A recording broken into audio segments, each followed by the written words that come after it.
Bonjour à toutes et à tous et bienvenue sur cette vidéo où nous allons parler d'organisation du travail à l'école et à domicile. Les quelques conseils qui vont suivre sont simples et peuvent être adaptés pour respecter le rythme et les possibilités de chacun. En effet, notre cerveau réagit très mal lorsqu'il est forcé de dépasser ses limites de manière trop brusque ou contraignante.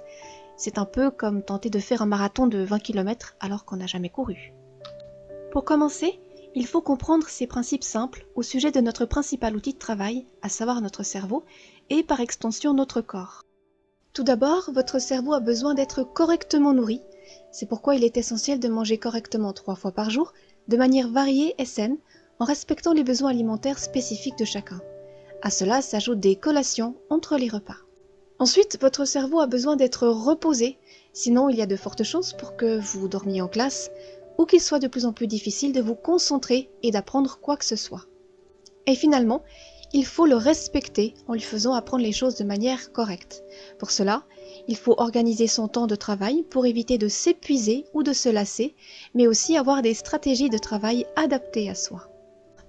Ces 3 éléments, a priori simples, doivent être pris en compte si on veut respecter son rythme, sa santé et son propre fonctionnement. Les stratégies d'organisation que je vais vous proposer ont été élaborées pour être les plus simples possibles afin d'être adaptables en fonction des besoins et capacités de chacun. Nous allons commencer par votre matinée. Le matin, prenez soin de vous lever de manière à avoir le temps de vous préparer et de manger.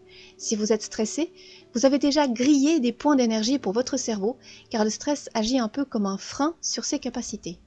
Ensuite, en cours de matinée, profitez de vos pauses pour vous détendre, car votre cerveau ne peut pas fonctionner non-stop. Il a besoin de détente. Ça peut être une discussion entre amis, respirer, boire de l'eau. Ce qui compte, c'est que cela vous détende. Si vous avez une pause à 10 heures, mangez un fruit ou une barre de céréales. Cela nourrira votre cerveau, car réfléchir brûle du sucre. À midi, prenez le temps de manger. C'est non seulement vital pour votre corps, mais essentiel pour encore une fois avoir un moment de repos. Et l'après-midi, quand vous rentrez chez vous, prenez une demi-heure pour manger un goûter et encore une fois prendre un moment de détente. Ensuite, je vous propose 2 phases de travail.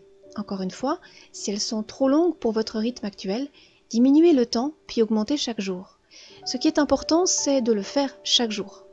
La première phase de travail dure 45 minutes et consiste à faire vos devoirs.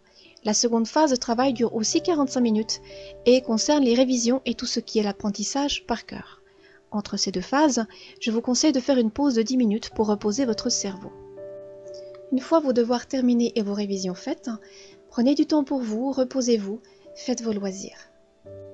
Petit détail que je me permets d'ajouter pour vos plages de travail, évitez d'avoir votre téléphone portable ou votre ordinateur allumé, sauf si vous en avez besoin pour travailler ou éventuellement écouter de la musique. En effet, il est très tentant, et j'en sais personnellement quelque chose, de consulter ces messages, d'aller sur les médias sociaux ou encore de regarder des vidéos YouTube, ce qui bien sûr est contre-productif pour tout apprentissage. Concernant l'organisation interne de ces 2 tranches de travail, voici une proposition qui fonctionne et que vous pouvez, encore une fois, adapter. Je conseille généralement de faire les devoirs 3 jours en avance au minimum. Pour les travaux notés, il faudrait idéalement s'y prendre 5 jours à l'avance, sauf s'il s'agit d'un exposé écrit ou oral. Pour les révisions de langue, le mieux c'est d'en faire chaque jour, par exemple en apprenant 5 mots par jour et en relisant les anciens mots, ou en révisant un verbe de français par jour si vous avez de la conjugaison. Si vous avez besoin d'un découpage minuté, cela pourrait donner cela.